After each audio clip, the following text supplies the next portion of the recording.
Estamos na última parada. Eu quero declarar que essa manhã Deus está nos colocando na última parada. Deus está nos chamando para um tempo de decisão. Toda a igreja na terra, cada homem, cada mulher. Essa manhã é uma manhã de decisão. E eu queria terminar a mensagem que comecei a pensar com os irmãos, a compartilhar ontem.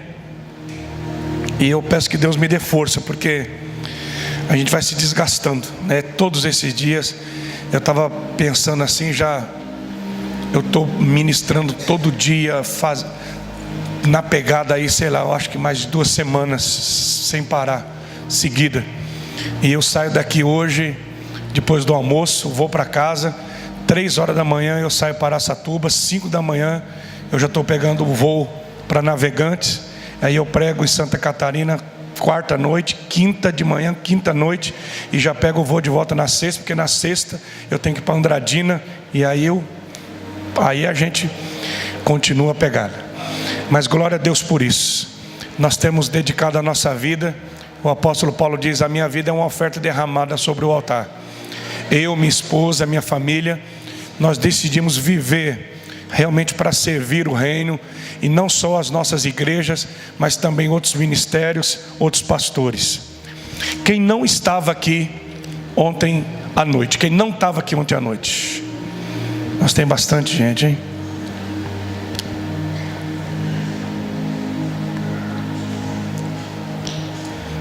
Então vamos lá.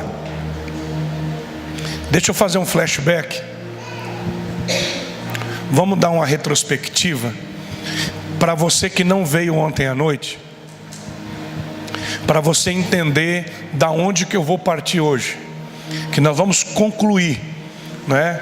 Essa mensagem lá em Junquerópolis eu preguei, na verdade, em 3 fins de semana, e aqui a gente está acelerando. Mas vamos entender.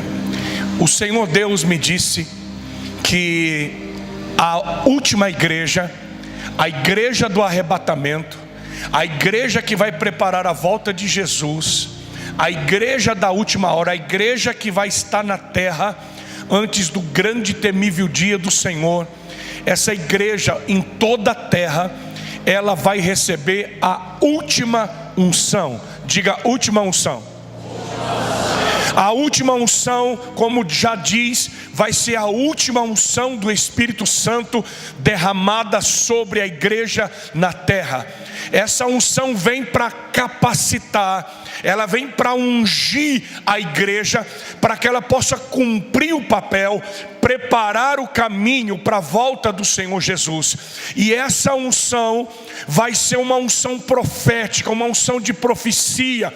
O profeta Joel, no capítulo 2, versículo 28, e Atos dos Apóstolos, Pedro diz assim: nos últimos dias, diz o Senhor, derramarei do meu espírito sobre toda a carne.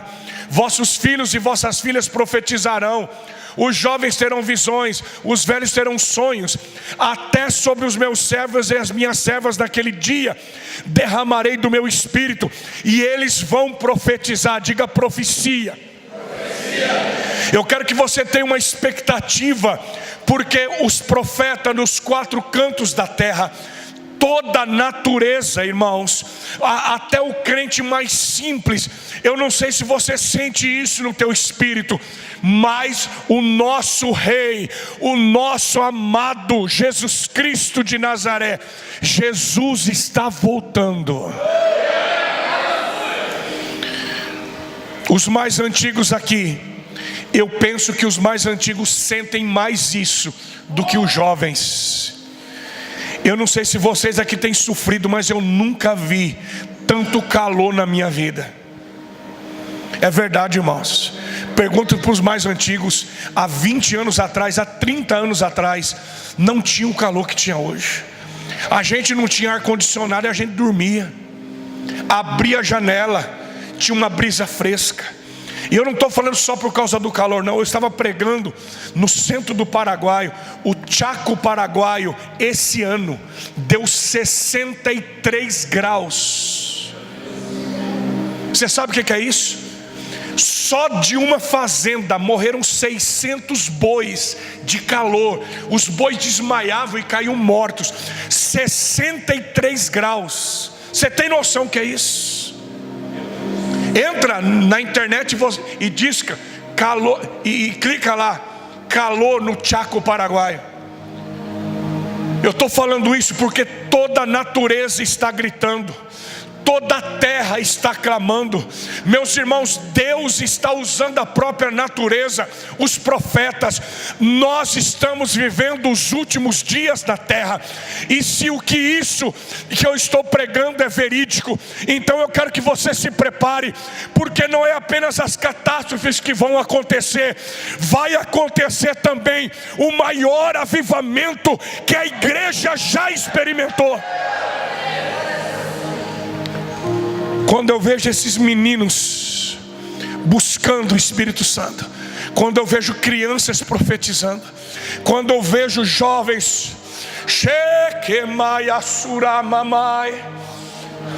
quando eu vejo jovens cheios do Espírito Santo, a minha alma enche de alegria, porque a última unção já começou a ser derramada. E o profeta Malaquias, no capítulo 4, versículos 5 e 6, o profeta Malaquias diz: assim diz o Senhor, antes do grande e temível dia, antes da volta do Messias, eu vou enviar novamente o profeta Elias.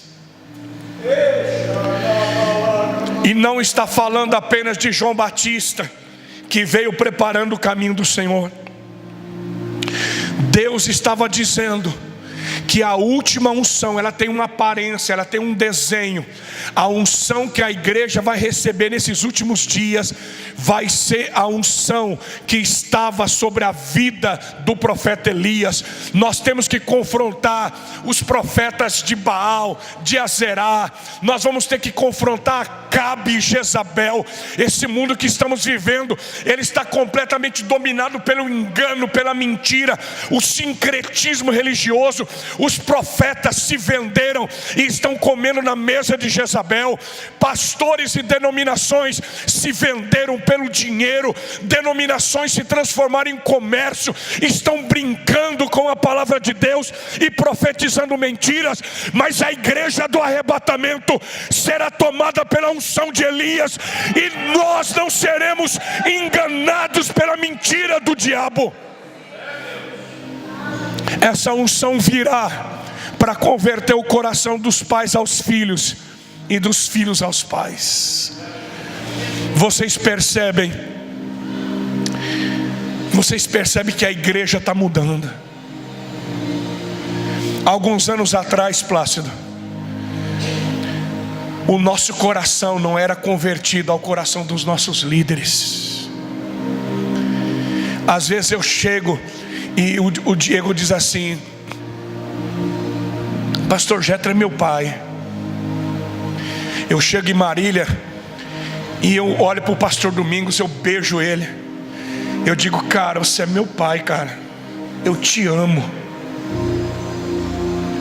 Nós vivemos um tempo em que a igreja, a gente pregava de paternidade, mas ninguém era filho de ninguém. Ninguém respeitava ninguém.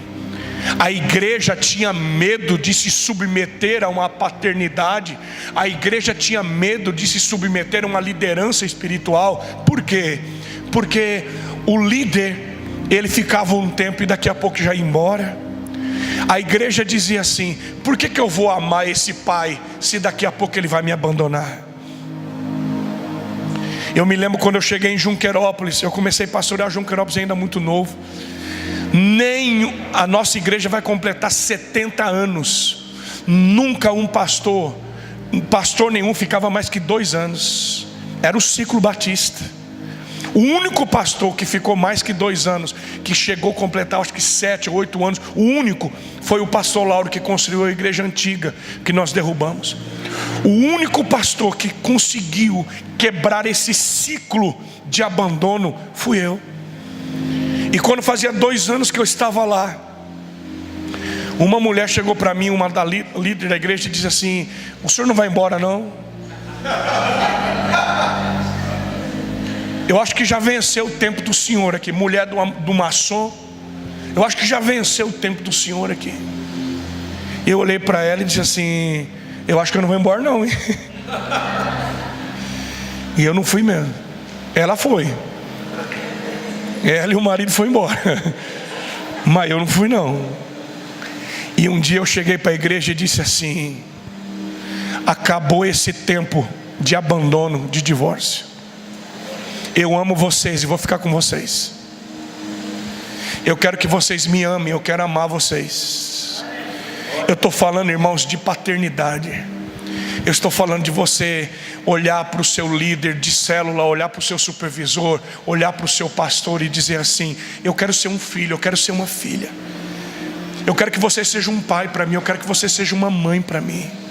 Porque ninguém consegue ser pai e mãe de quem não quer ser filho. Então a igreja do arrebatamento, essa última unção, ela vem para converter o coração dos pais aos filhos e dos filhos aos pais. Ninguém vai viver órfão na igreja do arrebatamento. Diga aleluia.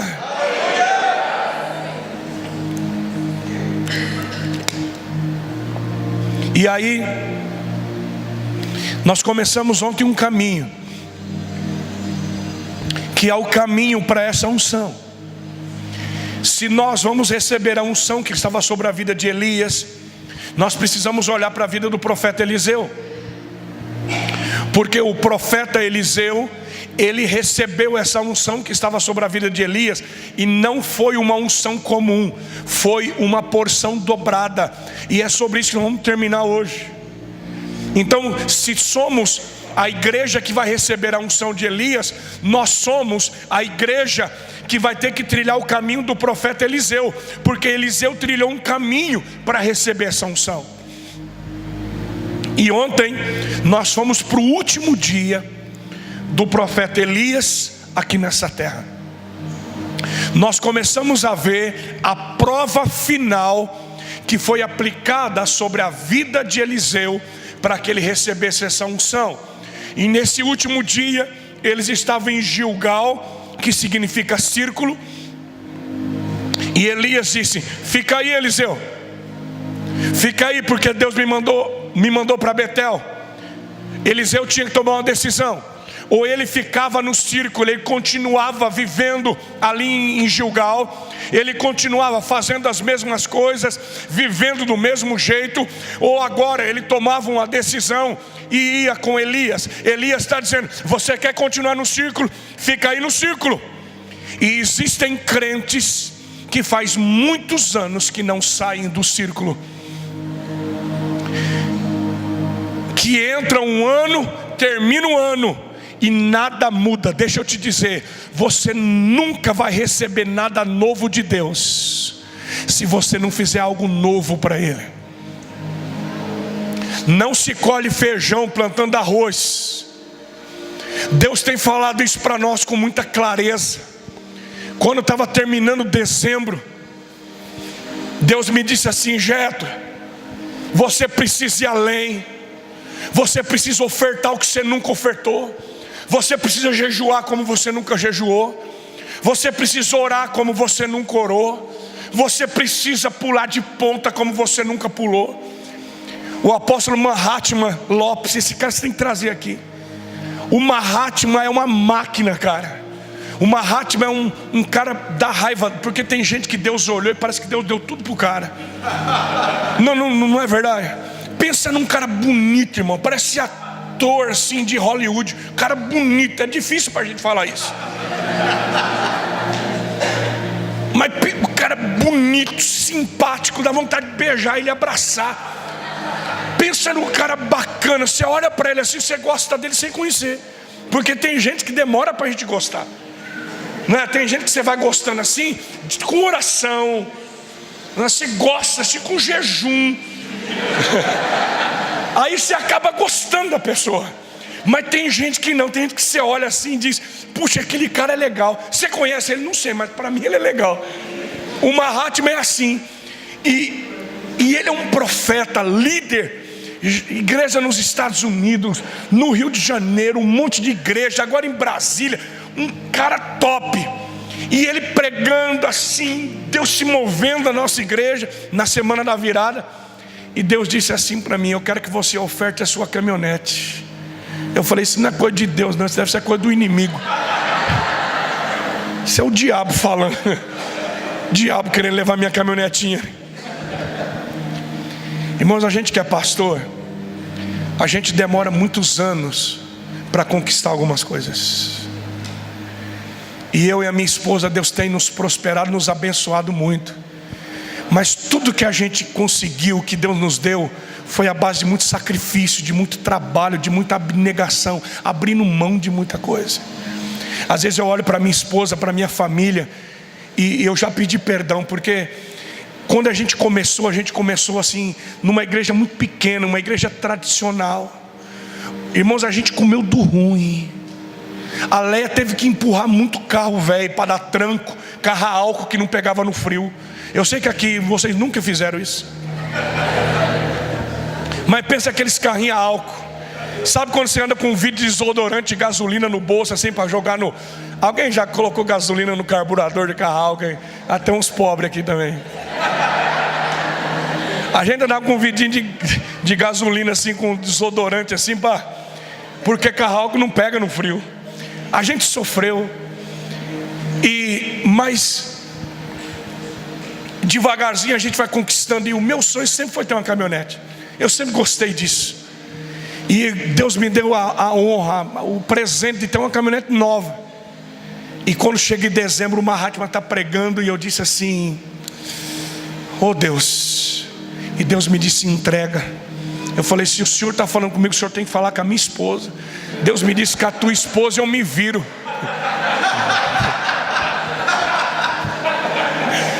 Porque assim, quando é para você dar alguma coisa, é que nem Gideão, você começa a falar: não, tem que falar com a minha esposa. Não, tem que falar com a minha sogra também. A gente pede um monte de confirmação. Mas pensa num culto em que todo mundo deu tudo, irmãos. Pessoas simples chegavam e começavam a entregar as coisas no altar, entregar coisas que para elas eram importantes. E chegou uma hora que eu não aguentei, eu peguei a chave, cheguei no altar e disse: irmãos, eu estou entregando a minha caminhonete.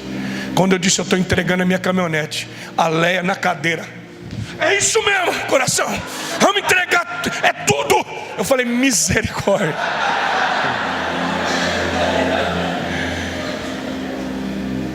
Eu estou falando isso para você, não é porque eu vou levantar a oferta e eu quero seu dinheiro, mas eu quero dizer para você que você só vai ter de Deus o que você nunca teve, se você fizer para Deus o que você nunca fez.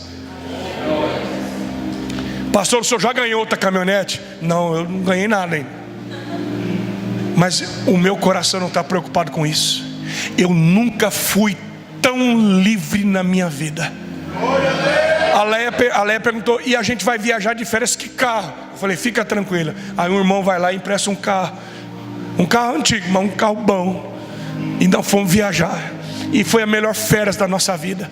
Sabe quando você tem a plena convicção de que não tem nada que te segura, que não tem nada que te prende? Nós precisamos ser completamente livres. Essa última unção vem para realmente converter o nosso coração. Essa última unção vem e nós precisamos tomar uma decisão. Vamos continuar vivendo do mesmo jeito? Vamos continuar ofertando do mesmo jeito? Vamos continuar vivendo a mesma vida religiosa? Ou nós vamos sair de Gilgal? Eliseu diz: vive o Senhor e vive a tua alma. Eu não vou ficar aqui. E ele vai. Aí chega em Betel, diga Betel. Lá em Betel, preguei ontem, os profetas de Betel rejeitam a porção dobrada. Os filhos dos profetas zombam da unção do Espírito Santo, e eles são devorados pelas ursas, que é um símbolo desse mundo.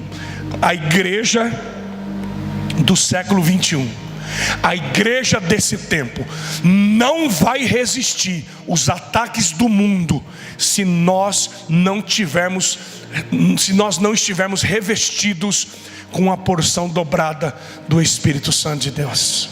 Bom, então nós vamos partir daqui agora. Elias olha para Eliseu e diz assim: fica aí em Betel, Eliseu. Fico não. Vive o Senhor e vive a tua alma. Eu vou com você. E eles vão para Jericó. Diga Jericó. Jericó. Vamos olhar Jericó. Leia comigo, por favor. Segundo livro dos Reis, capítulo 2, a partir do versículo 19. Segundo Reis 2, 19 a 22. Eu leio na versão NVI. Alguns homens da cidade foram dizer a Eliseu: como podes ver, esta cidade está bem localizada. Olha que cidade bem localizada. Mas a água não é boa e a terra é improdutiva. E disse ele: põe um sal numa tigela nova e tragam-na para mim. Quando a levaram, ele foi à nascente, jogou o sal ali e disse: assim diz o Senhor: purifiquei esta água, não causará mais mortes, nem deixará a terra improdutiva. E até hoje a água permanece pura, conforme a palavra de Eliseu. Diga amém. Aqui nesse momento, o Eliseu já recebeu a unção de Elias, a porção dobrada. Ele já passou o Jordão, ele está cheio da unção do Espírito Santo. E quando ele está retornando, que ele passa o Jordão, os profetas de Jericó vão atrás dele. E o primeiro pedido é assim: meu Senhor, ajuda a gente. A cidade, ela é boa, a cidade está bem localizada. Paranaíba é uma cidade bonita. Paranaíba é uma cidade que tem tudo para dar certo, mas ela tem uma fonte de morte. Meu Senhor, ajuda nós. Porque Jericó, irmãos, eu não sei se você consegue ver isso, mas no Oriente, tudo vive no Oriente por causa da água. Nós estamos falando de uma região de deserto. Jericó é uma cidade realmente bem localizada. De Jericó você avista o monte das tentações, o monte onde Jesus foi tentado. Do outro lado você já consegue ver e enxergar além do Mar Morto. Ali já é a região da Cisjordânia. É muito bem localizado. Jericó ainda hoje é a cidade mais antiga do mundo. Jericó tem mais de 10 mil anos de existência. É comprovadamente a cidade mais antiga do mundo. Agora olha que interessante, Jericó era chamada cidade das palmeiras, ou dos adoradores da lua. Mas a palavra Jericó significa fragrância, cheiro, fragrância. Como, pastor Diego, que uma cidade que se chama fragrância, uma cidade bem localizada, uma cidade bonita, a essência dela é morte. Jericó tinha aparência, mas não tinha essência. Tudo dependia da água. Tudo em Israel depende da água. Se irrigasse uma lavoura com as águas de Jericó, a lavoura morria. Se uma mulher grávida bebesse da água de Jericó, ela abortava a criança. Se um animal bebesse da água de Jericó, se intoxicava. Tinha morte na água. Eles não conseguiam explicar. Agora, Ana Paula, tem um mistério aqui. E é isso que a igreja precisa entender essa manhã, Diego. É isso que tem que entrar no teu espírito. Porque veja bem, Plácido, Tem uma casa de profetas em Jericó, mas a fonte de morte continua matando. Tem uma igreja lá, mas a igreja não consegue mudar a essência da cidade. Mas tem algo além disso, Ana Paula. O profeta Elias não tinha conseguido romper aquele espírito de morte. Pastor, como é que o senhor sabe? Meus irmãos, é muito simples. A primeira coisa que os profetas pedem para Eliseu é: meu senhor, a cidade é boa, mas a água mata, a fonte é de morte. Se a primeira coisa que eles pedem para Eliseu é isso, vocês acham que eles não tinham pedido para Elias? Você tem uma pessoa que tem câncer na tua casa, você tem uma pessoa que está doente na tua casa, chega o profeta Elias, qual é a primeira coisa que você ia pedir? Ô pastor, profeta, você pode orar pela minha família, você pode orar pela minha mãe, pelo meu pai? Por que que a primeira coisa que eles pedem para Eliseu é sobre a fonte de morte? Porque aquilo era a grande dificuldade deles. Agora eu pergunto para vocês: por que que aquela casa de profetas não tinha conseguido romper aquela fonte de morte? E eu pergunto mais: por que que o profeta Elias não tinha conseguido romper aquela fonte de morte? E eu respondo: porque existem fontes de morte que só a porção dobrada é capaz de romper. Irmãos, existem fontes de morte, existem principados e potestades que uma unção comum, normal, não vai romper. Existe um nível de guerra, Diego, você está entendendo o que eu estou pregando, Diego? Existe um nível de batalha, existe um nível de guerra, que o que te trouxe até aqui não é capaz de te levar além. O que nos trouxe até aqui, irmãos, é maravilhoso, mas existe um momento na nossa vida, existe um tempo de guerra, existe algo que a gente vai enfrentar, que o que nos trouxe até aqui não é suficiente, a gente precisa de mais.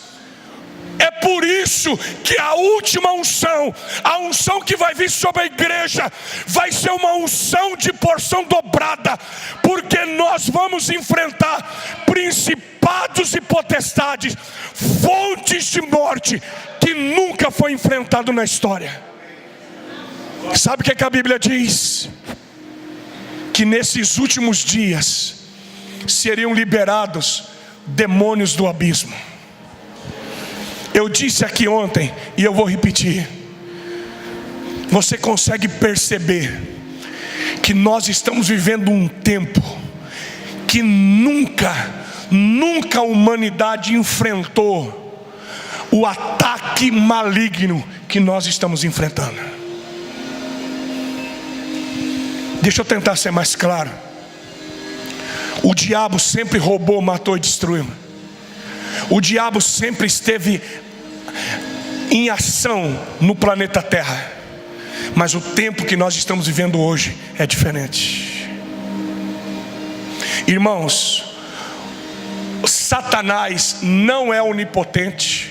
Escuta bem, Satanás não é onipotente, Satanás não é onipresente e Satanás não é onisciente.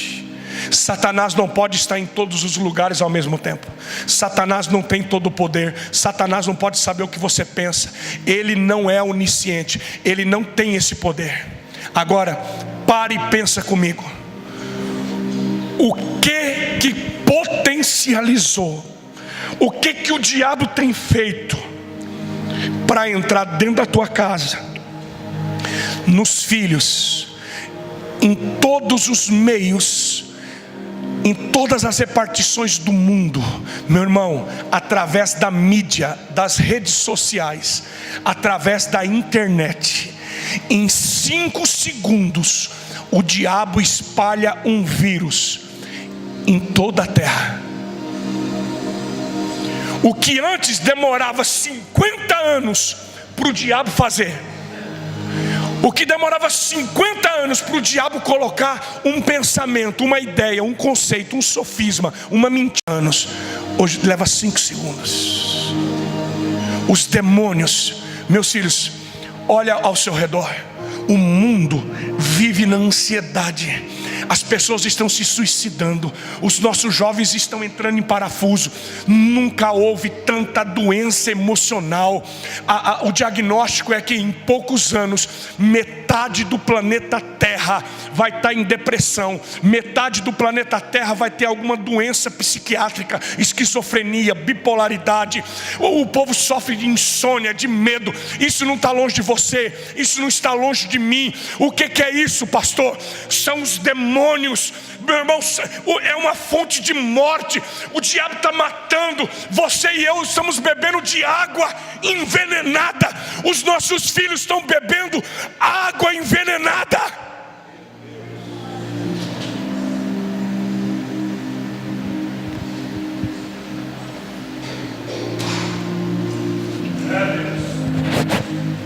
Como é que a gente vai enfrentar isso? Como é que você vai enfrentar essa fonte de morte na vida dos seus filhos dentro da tua casa? Como é que a gente trabalha com jovem, Jean, se eles estão bebendo de água envenenada o tempo todo? Eu tenho usado um exemplo muito simples. Eu sei que aqui no Mato Grosso do Sul as coisas são diferentes, às vezes demora um pouco mais para chegar. Mas a minha filha tem 11 anos. Esse dia ela voltou da escola, ela disse assim, a professora começou a cantar assim, ó, o nome dela é Jennifer. Aqui não chegou ainda, né? E ela disse, a hora que a professora falou, o nome dela é, ela disse, a classe toda gritou, Jennifer. Porque minha filha é assim. Eu falei, minha filha, você não tem pai não? Você é crente, minha filha? Aí você diz assim, pastor, mas é só uma musiquinha. Será? Não é uma música, é uma mentalidade. O nome dela é Jennifer. Eu encontrei ela no... Você sabe.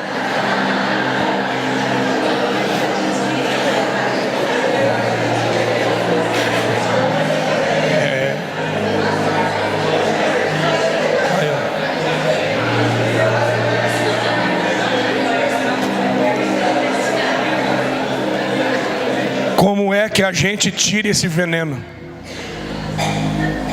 A Leia falou bem assim para mim, o Tinder é um app, é um aplicativo de relacionamento. E para eu não pregar besteira, eu fui pesquisar. Olha a mentalidade. Nossos filhos estão cantando, o nome dela é Jennifer. Eu encontrei ela no Tinder. O Tinder, o Brasil é o 3º país que mais usa esse aplicativo no mundo. Sabe quantos participantes existem no Tinder? Eu não sei precisar, mas são mais de 1 bilhão de pessoas no mundo. Você pode pesquisar o que eu estou falando. Existe mais de 1 bilhão de pessoas no mundo. É bem mais de 1 bilhão. Bem mais de 1 bilhão que participa do Tinder. Pastor, o que é o Tinder? A principal proposta dele é você encontrar pessoas que você não conhece para você fazer sexo às escuras. É você transar com quem você não conhece. É você conhecer alguém no Tinder, como o cara... Eu conheci a Jennifer no Tinder. Ela não é minha namorada, mas eu encontro com ela só para transar. Pastor, eu não sabia disso. Não tem importância. Agora, a minha filha tem 11 anos. Esses meninos são pequenos. O nome dela é Jennifer. Encontrei ela no Tinder. Qual é a primeira coisa? Não tem problema nenhum eu entrar no Tinder, porque eu também posso conhecer uma Jennifer. Não tem problema nenhum eu transar com uma pessoa que eu não conheço, porque sexo é uma coisa e casamento é outra, amor é outra. Eu estou falando de uma mentalidade que já está no mundo inteiro. No mundo inteiro. É uma mentalidade. Você acha que quem canta essa música, quem está no celular, vai ter dificuldade de entrar num site, num aplicativo desse? Não vai. E eu não estou falando isso para criticar, nem para colocar medo em ninguém. Eu estou falando isso porque existe uma fonte de morte. Meus filhos, a gente tem que abrir o entendimento. O diabo veio para roubar, matar e destruir. Por que tem tanto filho de crente caminhando para o inferno? Por que tem tantos jovens que foram criados dentro da igreja e hoje estão mortos, estão caminhando para o inferno? Porque beberam de uma água envenenada. Pastor Jetro, como é que a gente vai vencer isso? Como é que a gente vai enfrentar isso? Pastor, como que a gente vai viver? Eu tenho uma palavra de Deus para você. A última unção vem para te capacitar para vencer toda fonte de morte. O teu filho, a tua filha, eu e você, nós não precisamos apenas de uma religião. Não adianta só criar os filhos na igreja. Não adianta só carregar uma Bíblia. Não adianta você vir com a sua família só no culto de domingo à noite. Você precisa da porção dobrada do Espírito Santo de Deus. Sem a porção dobrada, a tua família não vai sobreviver. Os nossos jovens não vão sobreviver ao veneno desse mundo se eles não tiverem uma experiência com o Espírito Santo. Não vão. Ah, meus filhos, nós temos tido experiências de guerras, de batalhas. Eu e a Léa em Junquerópolis, quantas vezes a gente orando, jejuando, e Satanás vindo para nos matar, para nos destruir. Eu sei que vocês creem no que eu estou falando. Eu estava vindo para cá, eu atravessei a ponte de Santa Fé do Sul para cá, o tempo fechado, tudo preto, chuva. E eu disse, Deus do céu. O Diego mandou uma mensagem, falou assim, tá, tem muita chuva aqui. E o céu preto, eu olhei para o céu, aquele céu negro. E eu disse, Deus, abre os céus. E Deus me disse, o problema não é chuva nem escuridão. Essa escuridão que você está vendo é apenas uma situação do que está acontecendo no mundo espiritual. O mundo espiritual está agitado. Os demônios estão cobrindo. Os demônios se levantaram. As trevas estão tentando dominar aquela cidade. Existe uma guerra. Eu sei que muitos aqui sentiram uma guerra no céu de Paranaíba, porque nós entramos lá no carnaval, lá no vale da sombra da morte. Nós entramos no meio das trevas. Nós entramos no meio da tempestade. Eu sei que você tem discernimento espiritual. E a gente vindo de carro, eu disse, Deus, eu não sabia nem que eu orava. Eu só comecei a dizer, Deus, faz alguma coisa, intervém. 2 anjos que estavam em cima do nosso carro, 2 anjos voaram rápido. E Deus disse, eu estou mandando reforço, eu vou abrir o céu em Paranaíba.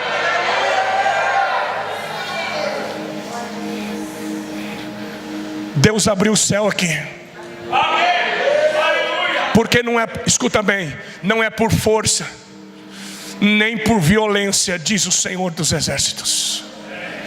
Não é por força nem por violência, não é por sabedoria humana, não é estratégia humana, mas é pelo meu Espírito. Se nós, presta atenção nisso aqui. O profeta Eliseu diz assim, traz para mim uma bacia e sal. Que tipo de sal, pastor? Não sei, era sal. Eu não sei, a Bíblia não fala. Era sal grosso, sal fino, era sal do Himalaia. Eu acho que do Himalaia não era, né? Traz sal e pega uma tigela nova. Plácido, por que sal e uma bacia? Porque quem dá a receita para vencer a fonte de morte não é o homem, é Deus. E Deus faz o que quer, do jeito que quer e na hora que quer. No caso de Jericó, era sal na fonte. E Paranaíba, pastor, você precisa ouvir o Espírito Santo. Você não vai vencer as fontes de morte da tua família, você não vai vencer as fontes de morte de uma cidade lendo livro e usando estratégia de homens. O antídoto para o veneno dessa cidade só Deus pode dar.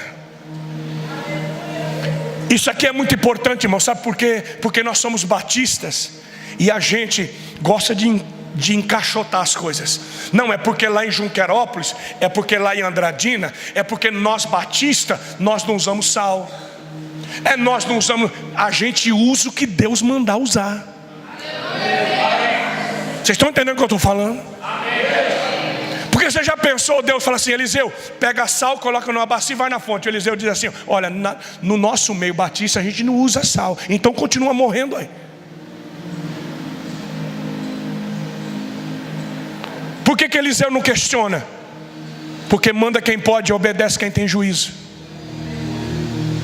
Se Deus mandou, faz. Não é fazer porque os outros fazem, não é fazer porque o pastor Jeto faz. Mas nós tivemos uma experiência em Junquerópolis. Nós já enfrentamos muitas batalhas, mas há alguns meses atrás, o ano passado, Deus nos deu a estratégia de novamente marchar nas entradas da nossa cidade. Um pastor nosso foi para a entrada de Irapuru, o pastor Alexandre foi para a entrada de Tupi, alguns líderes foram para a entrada de Dracena. Nós fechamos todas as entradas de Junquerópolis e nos encontramos marchando com todos os guerreiros, supervisores, líderes de célula, pastores. Nós nos encontramos no trevo principal de Junquerópolis, debaixo do mastro da bandeira, ali no centro, os carros passando e a gente orando, marchando, profetizando. Deus me disse, pega o óleo, pega azeite e consagra essa terra. E aí nós começamos a orar, consagrar, profetizar. E aí chegou uma hora, Deus me disse assim, vai para a entrada, unge, cruza tudo e diga assim, não vai mais entrar droga, não vai ficar mais prostituta, não vai mais, o crime não vai mais dominar.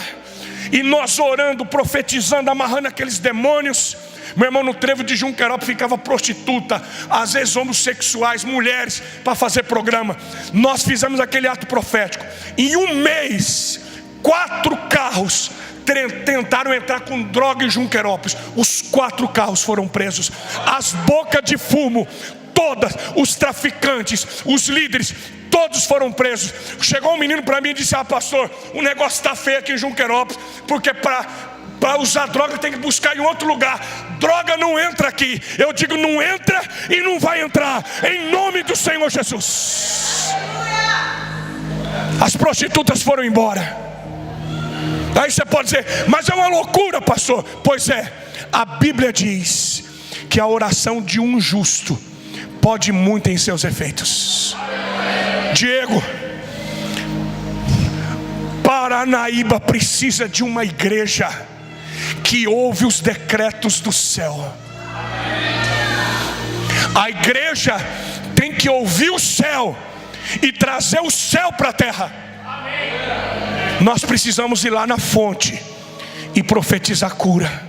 Levanta a sua mão direita para o céu. Eu sei que muitos aqui têm vivido experiências assim. Eu não sei mais o que eu faço com o meu casamento. Eu não sei mais o que eu faço com os meus filhos. Eu não sei mais o que eu faço com as minhas dívidas. Eu não sei mais o que eu faço com o meu trabalho. Eu já não sei mais o que eu faço com a minha vida. Eu já não sei mais o que eu faço no meu ministério. Todo mundo aqui já disse isso. Eu não sei o que fazer, porque chega um momento da vida que a gente não sabe o que fazer. Com a sua mão levantada, eu libero uma palavra do céu agora. Nós não somos movidos por sabedoria humana, mas somos movidos pelo Espírito Santo de Deus. Ele nos guia em toda a verdade. E eu declaro sobre a tua vida: o Espírito Santo vai te dar discernimento, vai te dar revelação e sabedoria para você discernir o tempo e o modo. E eu profetizo: as fontes de morte da tua casa, da tua vida, do teu ministério, da tua cidade, vão ser quebrados pela porção dobrada do Espírito Santo de Deus. Diga: eu recebo. Dê um forte aplauso a Jesus.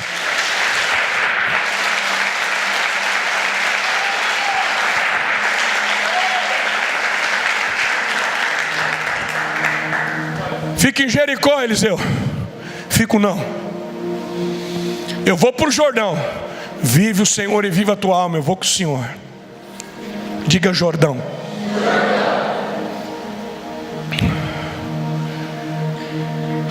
Vamos ler. Vamos ler a palavra. Segundo livro dos Reis, capítulo 2, de 6 a 15. É o último texto que eu leio com vocês. Segundo Reis, capítulo 2, de 6 a 15. Em seguida, Elias lhe disse: fique aqui, pois o Senhor me enviou ao Jordão. Ele respondeu: juro pelo nome do Senhor e por tua vida que não te deixarei só. Então partiram juntos. 50 discípulos dos profetas os acompanharam e ficaram olhando à distância, quando Elias e Eliseu pararam à margem do Jordão. Então Elias tirou o manto, enrolou-o e com ele bateu nas águas. As águas se dividiram e os dois atravessaram em chão seco. Depois de atravessar, Elias disse a Eliseu: o que posso fazer em seu favor antes que eu seja levado para longe de você?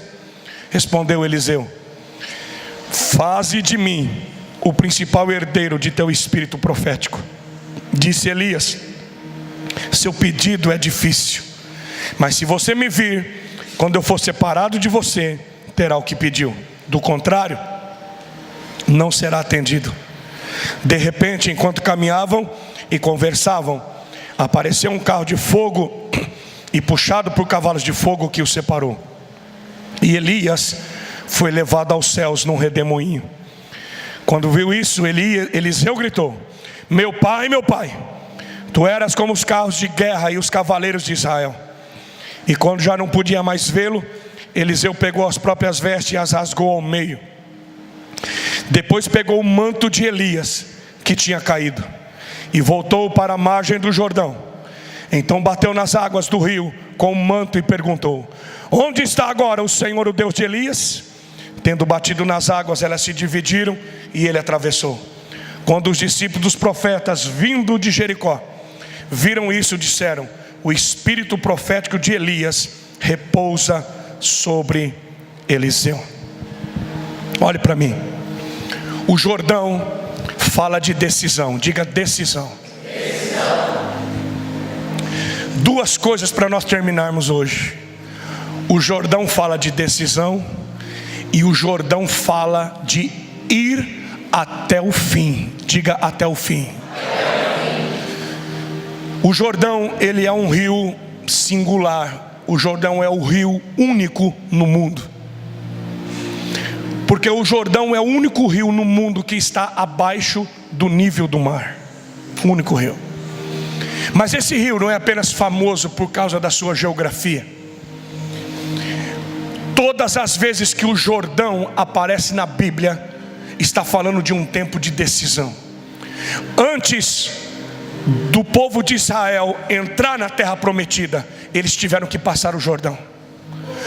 Antes de João Batista começar o seu ministério, ele começou no Jordão.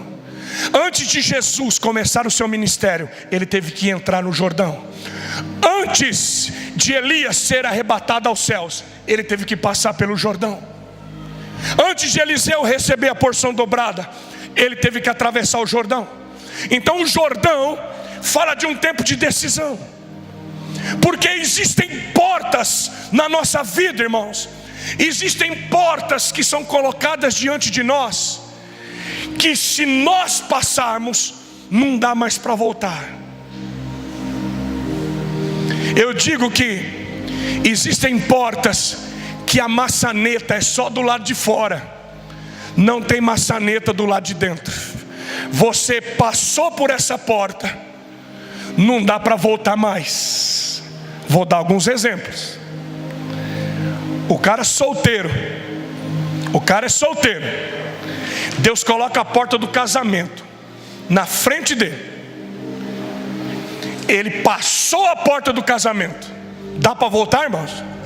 Solteiro nunca mais na vida.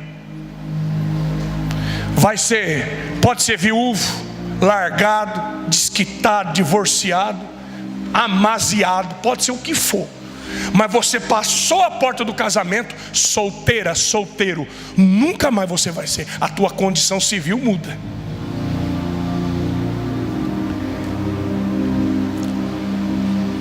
Deus olha para você e para mim e diz assim: existe uma porta que se chama chamado. E esse chamado não é só para o pastor, para a pastora.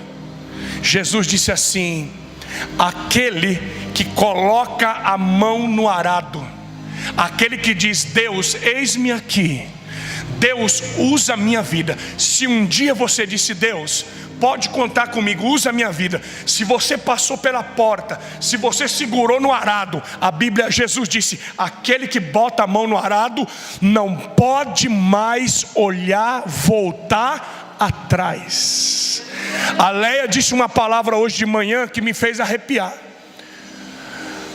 A Bíblia diz assim: nós não somos daqueles que retrocedem, que voltam para trás e são destruídos.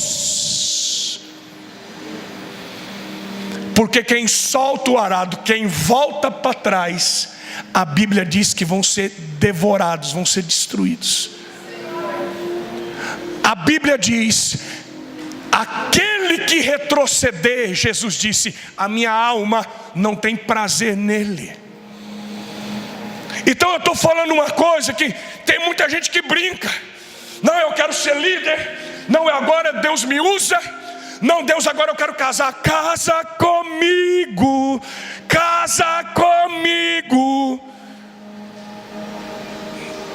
Aí você casou, companheira, não dá para largar mais. Não dá para você. Essa porta chamada Jesus, depois que você entrou, não dá para você retroceder mais. E eu não estou falando isso para colocar medo em você. O que eu estou falando é que nós somos homens e mulheres que precisam tomar uma decisão. E o Jordão fala de um tempo de decisão. Elias olha para Eliseu e diz: fica aí, Eliseu, porque eu preciso passar o Jordão. E eu quero declarar profeticamente, nesse último dia aqui em Paranaíba, tem um rio correndo aqui. Glória a Deus!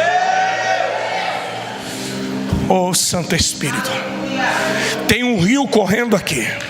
Eu quero declarar que a Igreja Batista em Paranaíba, Deus chamou vocês para o Jordão essa manhã.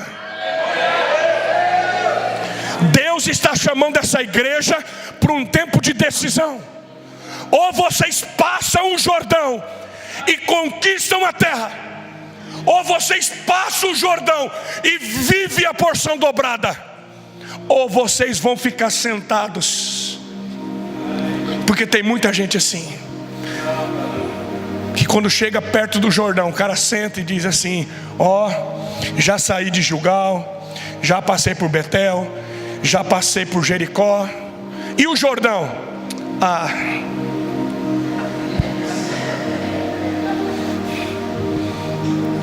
A corredeira está muito forte. E se eu me afogar? E se Deus não abrir? E se der algum problema? E se eu passar e querer voltar? Porque depois que você passa o Jordão, não dá para voltar mais. Porque se você volta, você morre no deserto, você morre na mão de Faraó. Para você passar o Jordão, primeiro é decisão, e segundo, você tem que estar disposta, você tem que estar disposto a ir até o fim. Diga até o fim. Quando Jesus manda 7 cartas às igrejas da Ásia no Apocalipse, todas as 7 cartas têm assim: ao que vencer, ao que vencer, ao que vencer, ao que vencer, ao que vencer, seja fiel até o fim, seja fiel até a morte, seja fiel até o fim. Por que Deus nos chama para ir até o fim? Porque o nosso Deus é o alfa e o ômega, o princípio e o fim. Escuta bem, existe uma linha de chegada. E o que o diabo não quer impedir você de caminhar. O diabo quer atrasar você, para você não cruzar o Jordão. O diabo segura a igreja com medo, com programas. A gente às vezes fica entretido. A igreja está... Meu irmão, tem igreja que virou playground, tem igreja que virou um shopping center. Nós precisamos distrair as pessoas, nós precisamos fazer as pessoas se sentirem bem, nós precisamos segurar o povo, e até por um tempo isso funciona. Mas chega um momento na vida que Deus diz assim: olha, agora é hora de passar o Jordão, agora é hora de enfrentar gigante, agora é hora de derrubar muralha. Ou você passa o Jordão e conquista, ou você vai ficar na margem, sem nunca viver o propósito de Deus. Sabe o que me dá desespero? É que eu olho para as coisas naturais, e isso reflete nas coisas espirituais. Eu me formei na faculdade de Direito em 1998, faz muito tempo. Eu me lembro do meu primeiro ano na faculdade. Faz tempo, né, cara? Meu irmão, primeiro ano da faculdade é festa todo dia. Você quer ver um povo feliz da vida? É bicho grilo. Meu irmão, os caras tudo careca, mas é festa todo dia. É festa nas repúblicas, é festa. Você sabe quem é primeiro ano, você sabe quem é calouro, porque o calouro anda no mundo da lua. Ele anda assim, deslumbrado. Meu irmão, nós começamos em mais de 300. Nós tínhamos 6 salas do primeiro ano. Era muita gente. Agora pergunta para mim, quantos terminaram?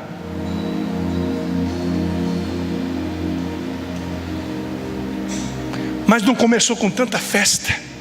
O povo compra camiseta, brother. Eu faço direito. Compra camiseta, não, eu vou ser juiz, promotor, e eu estou fazendo faculdade, e eu vou fazer não sei o quê, e eu vou no...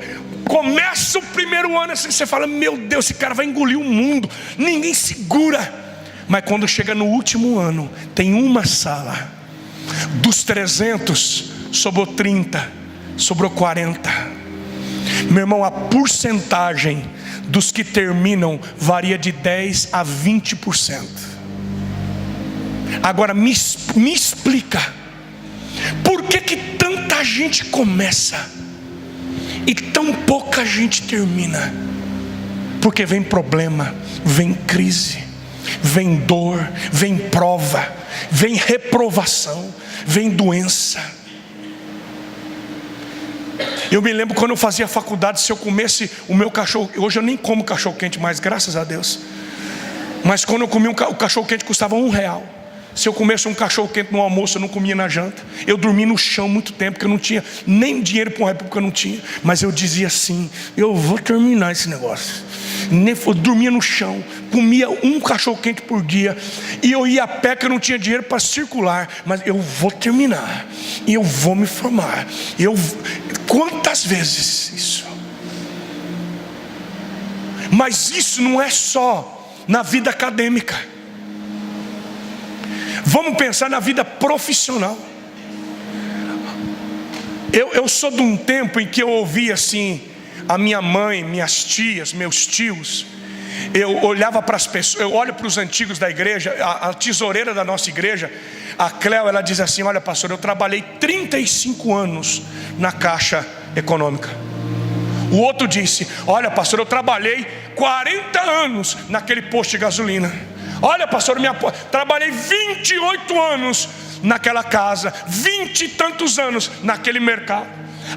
As pessoas começavam no trabalho, elas iam crescendo. As pessoas perseveravam no trabalho. Agora, de verdade, os nossos jovens hoje, eles perseveram no trabalho? Não perseveram. Porque o cara acha: não, eu vou sair. Você está trabalhando, não pedir as contas. Por quê? Não, porque o meu patrão falou não sei o quê. Deixa eu falar uma coisa para vocês, menino. Patrão bom nasceu morto. Você está entendendo? Eu vou repetir: patrão bom nasceu morto. Não tem patrão bom. Ah, pastor, não fala besteira. Meu irmão, só tem um que é bom, é Deus. Só tem um que é bom, é Deus. Um dia o cara chegou para Jesus e disse assim: bom mestre. Nem Jesus aceitou. Jesus diz: bom só tem um, cara, é Deus. Por quê? Porque tem dia que o patrão está atravessado, a patroa está naqueles dias. Tem dia que a coisa está ruim, e naquele dia ele vai ser ruim. Escuta, não tem trabalho que não tem dificuldade. Todo trabalho tem os seus ossos. Todo ofício tem os seus ossos. Todo trabalho tem a sua dificuldade, a sua humilhação. É um companheiro, é o patrão, ou é o serviço, ou é uma dificuldade. A vida é assim. Mas os nossos filhos, nossos jovens, na primeira dificuldade, na primeira crise, na primeira humilhação, e tem pai e mãe que está ajudando. Que o filho chega e diz: olha, me humilharam lá no serviço, mexeram comigo. E a mãe diz: sai de lá, você não precisa disso. Deixa eu te dizer, o teu filho precisa ser humilhado, sim. Porque se o teu filho e a tua filha não aprender agora, vai aprender quando?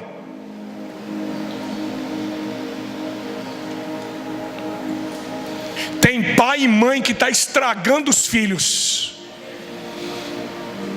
Porque se você poupar os seus filhos da escola do mundo, um dia ele vai ter que passar de todo jeito.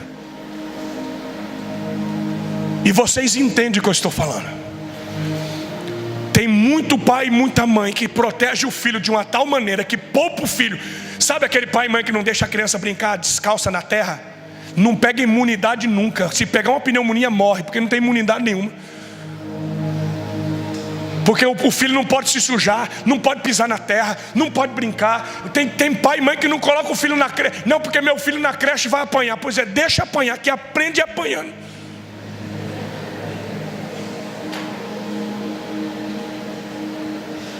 Aprende a se defender. A nossa filha foi para a creche muito pequena.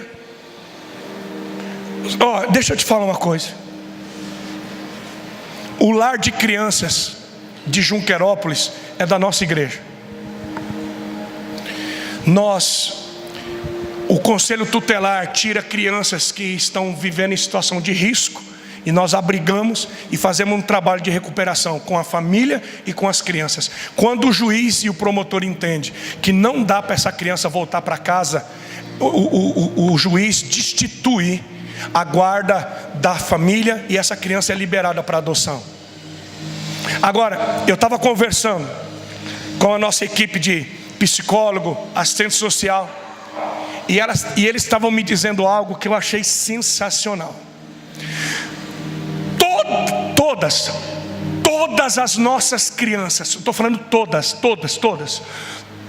as nossas crianças do lar são as crianças que mais se destacam no sentido de se defender, no sentido de se comunicar e de se comportar na escola. Por quê? Por que as crianças lá do nosso lar, por que elas se posicionam, por que elas se desenvolvem mais do que as crianças que têm pai e mãe? Não era para ser o contrário? Não era para ser o contrário? Uma criança que está lá no lar, que não tem pai e mãe, que está ali não era para essas crianças assim, não se desenvolver, não se comunicar. Pelo contrário, elas são as que mais se desenvolvem. Sabe por quê? Porque elas precisam sobreviver.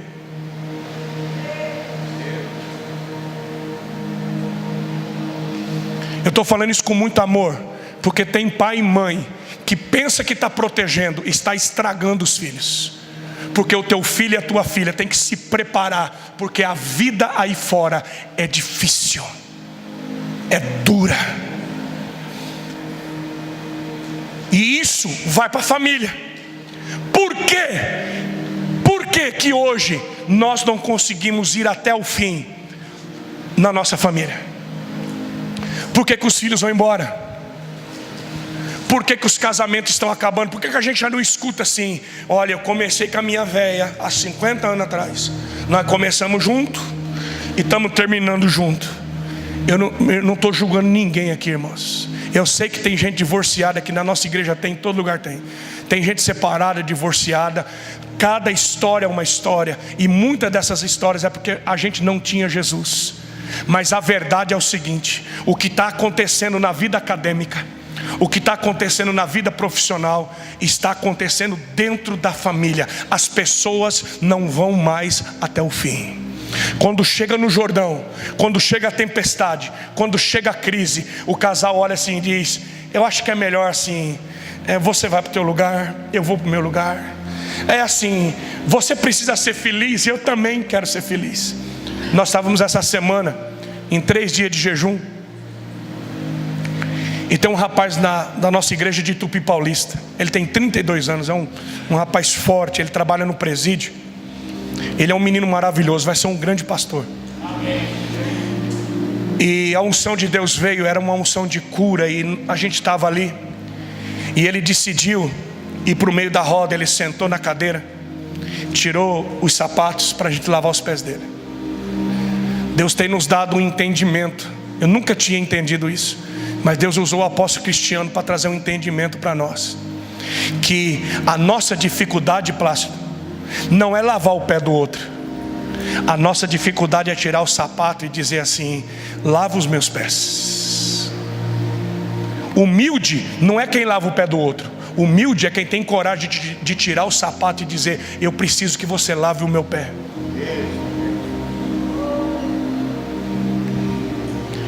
E nesses 3 dias nós trabalhamos nisso. E aquele rapaz foi para frente, tirou os sapatos e disse assim: eu tenho medo.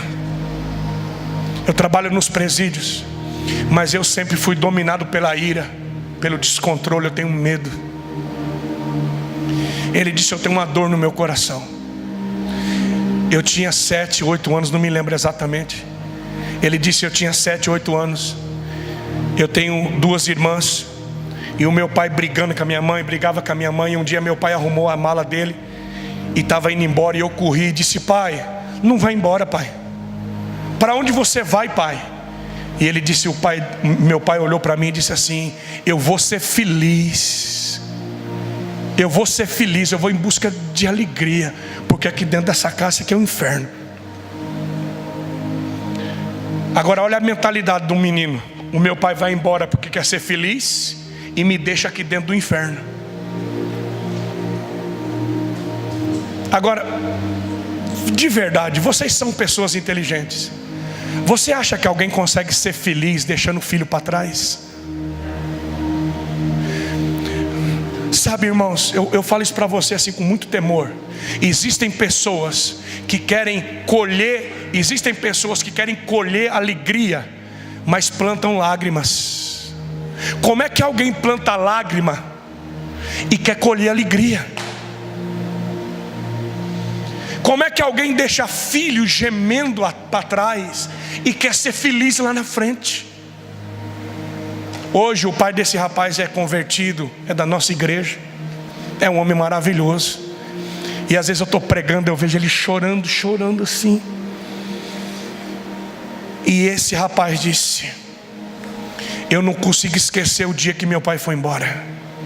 Eu não consigo esquecer o dia que meu pai abandonou a gente. Isso tem sido um filme que acontece em todos os lugares.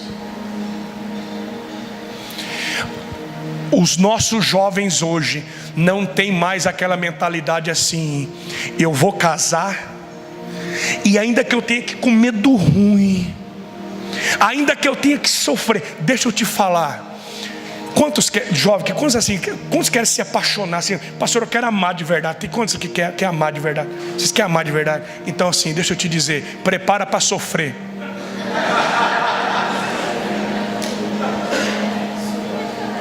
Pastor, não joga praga não. Eu vou te citar a Bíblia. O amor é sofredor. Quem ama sofre. Por que pai e mãe sofrem? Sofre de saudade, sofre de decepção. Por que a gente chora pelos filhos da gente, irmãos? Porque a gente ama. Por que a gente sofre com os pais, com os irmãos? Por que muita gente sofre com o cônjuge? Porque a gente ama. Você diz, eu quero que dê certo. Então quem ama sofre. Quem ama espera. Quem ama suporta. Quem ama tem que estar disposto a perder. Isso é amor. Mas a gente olha para a realidade hoje e ninguém quer perder, todo mundo quer ganhar. E aí a grande desculpa é assim. Eu não sei nem por que eu estou pregando isso aqui, não tem nada a ver com a minha mensagem, mas escuta. A grande desculpa que a gente tem para as pessoas não irem até o fim na família é assim, ó: Diego, olha, eu amei você, I love you, eu te amei, mas acabou. E aí o homem olha e diz assim: é verdade, acabou também para mim. Porque o homem não fica para trás, gaúcho então. Aí um olha para o outro e diz assim: acabou. Bom, se acabou, então assim, é melhor você viver sua vida e eu ver minha vida. Não é isso que a gente escuta? Agora deixa eu fazer uma pergunta para você. O teu carro já acabou a gasolina alguma vez? Já acabou a gasolina? Ou é só do pastor que acaba a gasolina? Quando o teu carro acabou a gasolina, o que você fez? Olha, carrinho, ó, foi bom até aqui, mas acabou a gasolina. E acabou. Então assim, fica aí que eu vou comprar outro carro. Foi isso que você fez? Ué, mas não acabou a gasolina? Quando acaba a gasolina a gente não abandona o carro? Então deixa eu te dizer, a tua mulher vale menos que um carro.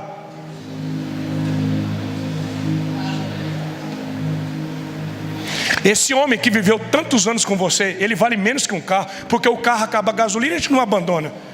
Mas aí acabou a gasolina do casamento, a gente abandona. Ué, quanto que custa isso? Quanto que vale isso?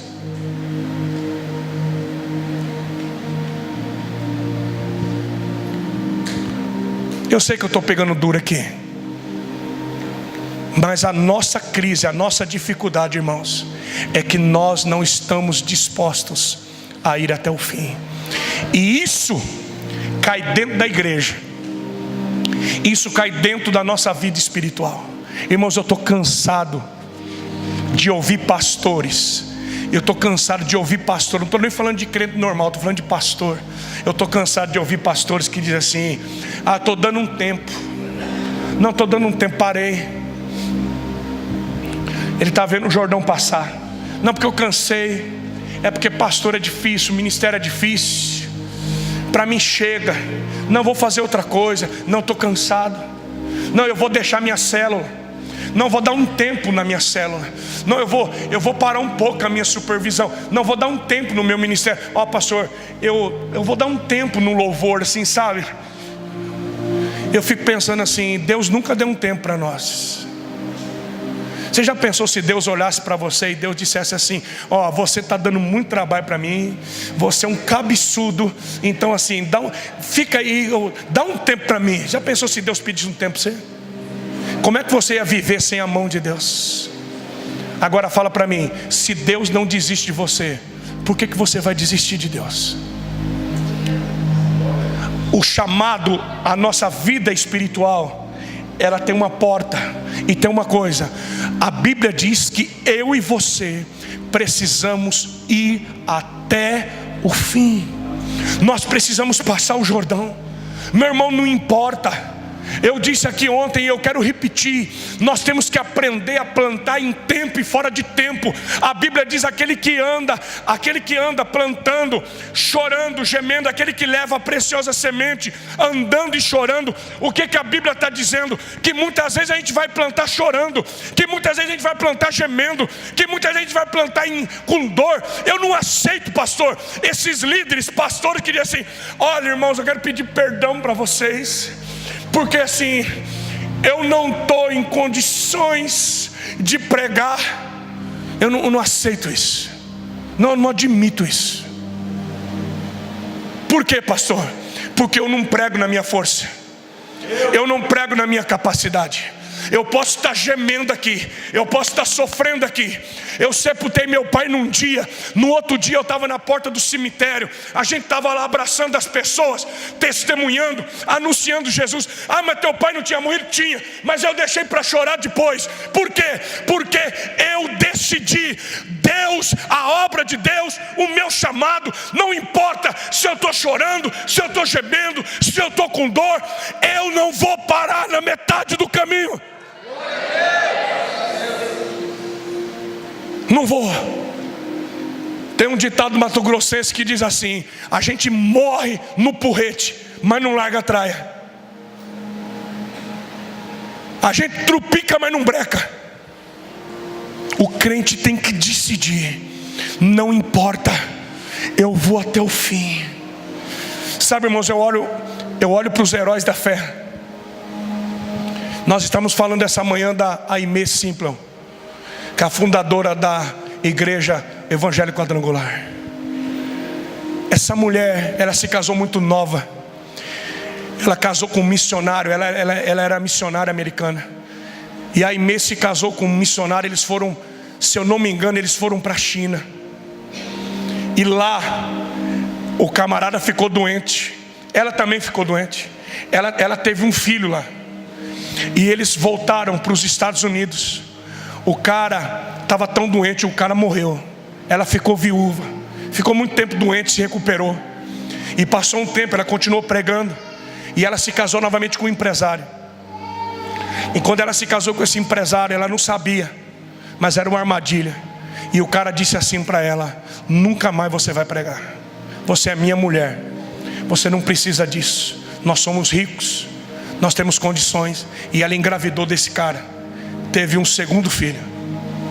E o cara disse: esquece esse negócio de missões, esquece esse negócio de pregar. E ela disse: Deus, eu vou ser submissa ao meu marido. Eu não vou mais pregar, eu não vou mais fazer missões, eu não vou mais. Ela deu um tempo para o chamado dela.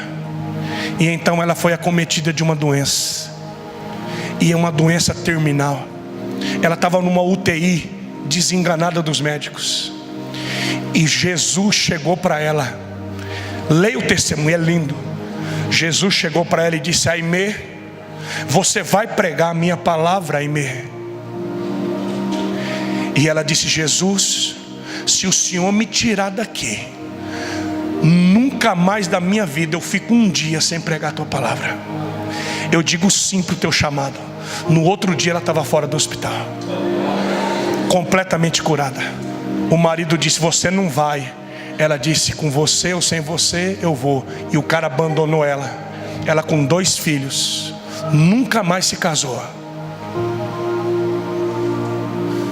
Mas ela foi a primeira mulher nos Estados Unidos que pregou num programa de rádio. Ela foi a primeira mulher nos Estados Unidos que construiu uma catedral. Eu e a Leia fomos em Los Angeles, a Catedral dos Anjos da Igreja Quadrangular, uma igreja gigantesca, coisa mais linda. Ela foi considerada uma das 100 personalidades do século dos Estados Unidos, ao lado de Billy Graham. Pastor, por que o senhor está falando isso? Porque existem decisões na nossa vida que tem um preço, que tem um custo. Passar o Jordão, irmãos, tem um preço. E aí Eliseu passa com Elias. E quando acaba de passar o Jordão, Elias olha para Eliseu e diz assim: Parabéns, você passou. Acabou a prova final. Você saiu do círculo de Gilgal. Você não ficou parado pela zombaria e a crítica de Betel. Você não foi envenenado pelo veneno de Jericó. Você atravessou o Jordão. Parabéns, você passou. Me pede o que você quer. E Eliseu olha para Elias e diz assim: meu senhor, eu quero porção dobrada. Diga porção dobrada. Eu quero porção dobrada do teu espírito. Eu quero porção dobrada da unção que está sobre a sua vida. Eu confesso para os irmãos que muitos anos, eu olhei para Eliseu e eu achei Eliseu extremamente presunçoso, extremamente arrogante. Você já pensou você chegar no Diego e dizer assim: ô Diego, eu quero o dobro do que você tem. Eu quero o dobro da unção que está na tua vida. Não parece um negócio assim prepotente? Mas não tem nada disso, irmãos. Pastor Jeto, como é que o senhor sabe? Porque Deus não atende um coração orgulhoso. Deus não responde um homem arrogante. A Bíblia diz que Deus resiste o soberbo, mas dá graça ao humilde. O coração de Eliseu não é arrogante. O coração de Eliseu é tomado por uma humildade que não dá para explicar. O profeta Eliseu, ele olha para Elias e diz mais ou menos assim, deixa eu parafrasear isso: meu senhor, olha para mim, eu sou careca, feio. Os profetas e a igreja, as pessoas não gostam de mim. Ninguém aceita a minha liderança. Eu não tenho diploma de teologia. Eu não sei falar direito. Olha para mim, meu senhor, para eu cumprir meu chamado, para eu viver o que Deus tem para mim, só a unção que está na tua vida não dá para mim. Eu preciso de pelo menos 2 vezes. Só uma unção que está na sua vida, para mim é pouco demais. Eu preciso de porção dobrada. Se eu não tiver porção dobrada, eu não vou conseguir cumprir o meu chamado. É muita humildade, pastor. E às vezes me dá um santo desespero, porque eu conheço pastores que nunca pediram porção dobrada na vida. Eu conheço crentes, irmãos, que nunca pediram porção dobrada. Sabe por que a gente não pede porção dobrada? Porque a gente acha que não precisa. Para que eu preciso de porção dobrada? Uma unção normal está bom para mim. Eu sei pregar, eu tenho presença de palco, eu fiz uma boa faculdade, eu tenho eloquência, eu sei tocar, eu sei cantar. Para que eu quero porção dobrada? Uma unçãozinha assim para mim está bom já. Eliseu diz: não, para mim não está bom. Eu preciso de porção dobrada. Diga porção dobrada. Elias olha para Eliseu e diz assim: você me pediu um trem duro demais. Você me pediu um negócio difícil demais. Porque o que você pediu eu não posso te dar. Porque escuta bem, só tem um que pode dar unção. Não é o homem, é Deus. Só Deus pode dar. Elias diz: o que você pediu eu não posso dar, porque a unção não é minha, é de Deus. Foi Deus que me deu. Agora eu posso profetizar: se você me vir, quando Deus me levar, Deus vai derramar essa unção na tua vida.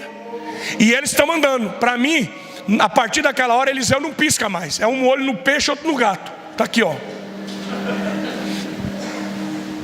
Eliseu está andando aqui. A Bíblia diz que de repente, diga de repente, de repente o céu se abre e o culto assim fica pentecostal, Plástico. Porque é cavalo de fogo, é carruagem de fogo. Meu irmão, pensa num negócio maravilhoso.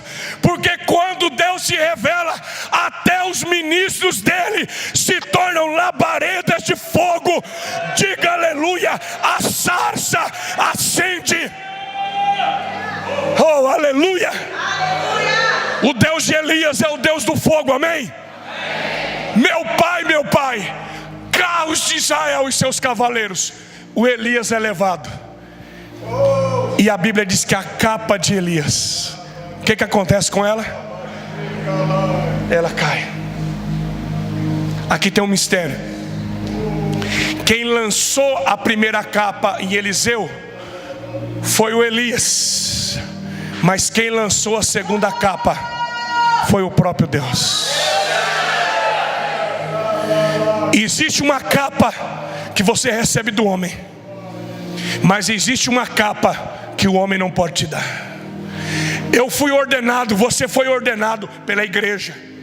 Nós recebemos uma capa do homem, uma capa da denominação. Você foi consagrado, ungido, líder de célula, supervisor de célula, ministro de louvor, ministro dos jovens. Você recebeu uma capa, uma autoridade dos homens. Mas tem uma diferença muito grande em você liderar com a capa do homem e você liderar com a capa da porção dobrada. É muito diferente, irmãos. O líder que só tem uma capa. Por que você está fazendo isso? Porque o pastor mandou. Por que você está fazendo isso? É porque a igreja, ela me ungiu, a igreja me comissionou. Uma outra coisa é você dizer: não, eu recebi sim a capa do homem, mas eu tenho uma outra capa. Eu recebi a capa do Espírito Santo de Deus. Meus filhos, nós somos batistas, escuta bem, nós somos batistas. E eu vou te explicar uma coisa. O apóstolo Paulo diz que todos nós recebemos de um só Espírito, bebemos de um só Espírito e fomos batizados no mesmo Espírito.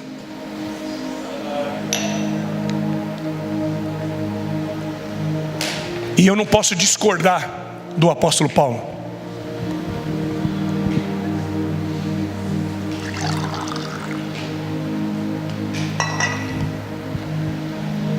Esse copo tem água, sim ou não? Sim. Pense que você é esse recipiente, você é o copo, e essa água é o Espírito Santo.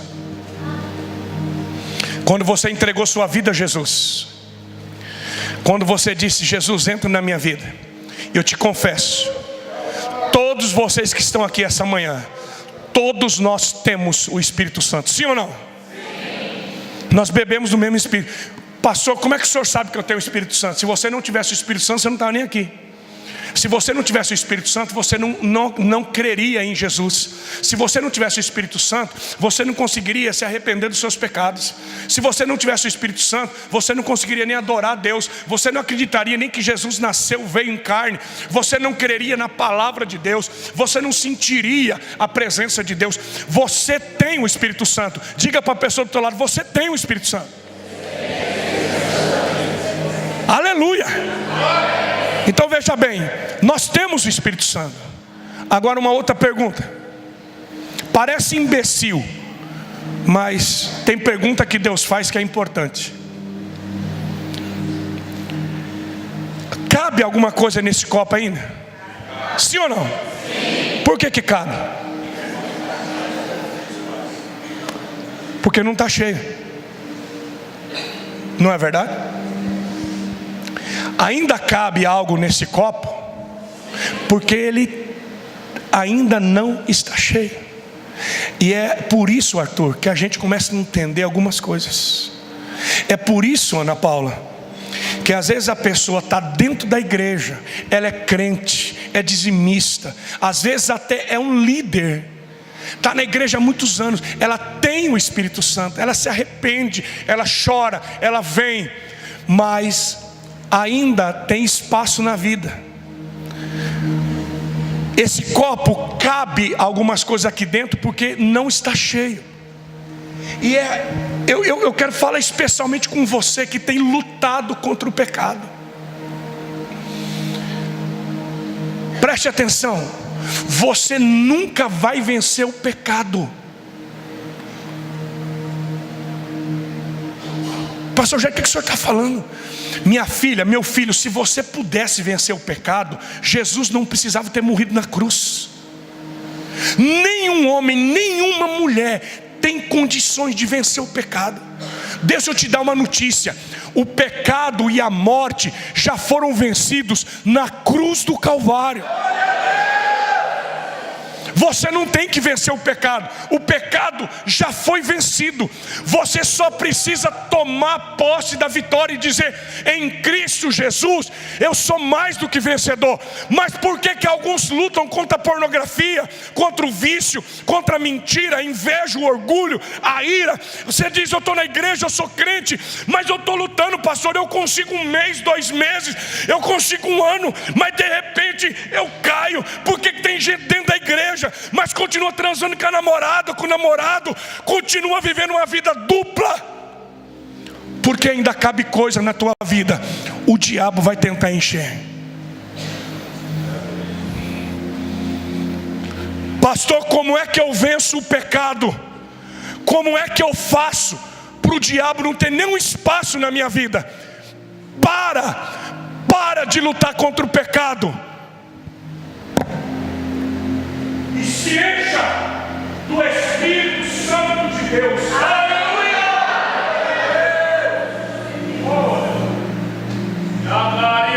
Se o diabo tentar colocar uma coisa que vai caber, por que não cabe? Esse é o segredo de uma vida vitoriosa. É por isso que Paulo diz: enchei-vos do Espírito. É manter o copo cheio. Por que o tema dessa conferência é tomados pelo Espírito? Porque existe um terceiro nível. O primeiro nível é você ter o Espírito Santo. O segundo nível é você ser cheio do Espírito Santo. Mas existe um terceiro nível. Aleluia!